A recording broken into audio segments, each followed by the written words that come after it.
Hello, I'm Mark Fox, and welcome to the Sly as a Fox video newsletter. Today I want to talk about an exciting new book called Made to Stick. Now, those of you that know me know I don't normally do book reviews, but this book is so good I wanted to share it with everybody else. The principles in there I've used in my own business already, and the book's only been out about a month or so. I've actually read it 3 times in the last month. It's that exciting, so I wanted to pass it on to you.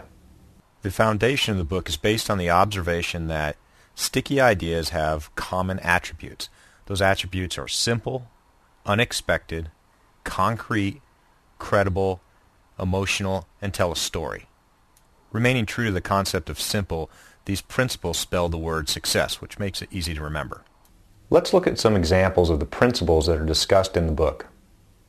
Let's look at an example of keeping your message simple. In the military, there's a concept called commander's intent. And despite the tons of planning that goes into a military operation, almost none of them survive the first contact with the enemy. Because military operations and the environment are so complex, plus the enemy gets a choice on what happens. So the commander's intent is a core message that's simple, that everyone can understand. Look at it this way, despite no matter what happens, the foot soldier on the ground knows what has to be accomplished that day regardless of anything else. Unexpected. A lot of you probably remember me talking about Broca's area of the brain. You have to break a mental pattern to get past Broca's area so that the idea can go into long-term memory. Now think about Hollywood or the movie The Sixth Sense. A good Hollywood movie is a master at doing this. There's unexpected scenes throughout the entire movie.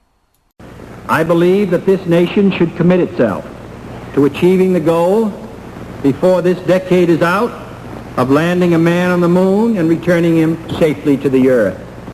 Now the third principle is concrete, and there's no wiggle room in this statement. To land a man on the moon and return him safely within the decade. Let's look at how making your message credible can really make an idea stick. I want to read a passage directly from the book. Imagine that it's your job to educate incoming NBA rookies about the danger of AIDS. NBA players are young men. Rookies are often under 21. And they are sudden celebrities with all the attention that goes with this new fame. Now they've heard about AIDS their entire lives, so the risk isn't that they're not aware of AIDS. The risk is that the circumstances of their lives prompt them to drop their guard for a night. The NBA requires all rookies to meet in a mandatory session before the season begins. On the first night of the orientation, the players were hanging out in the bar in the hotel, and despite the secrecy around the event, a group of very attractive women had staked the place out, and they were definitely dressed for attention. The players really liked it, and there was a lot of flirting going on with plans to try and get together later during the week.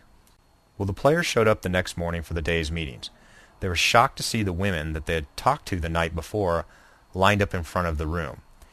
Each one of them went one by one and introduced themselves and followed with, "and I'm HIV positive."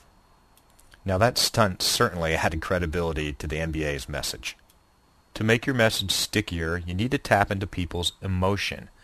Now charities have known this for years, that if they can make an emotional connection one-on-one with a person as opposed to giving to a group fund, they'll always get more donations.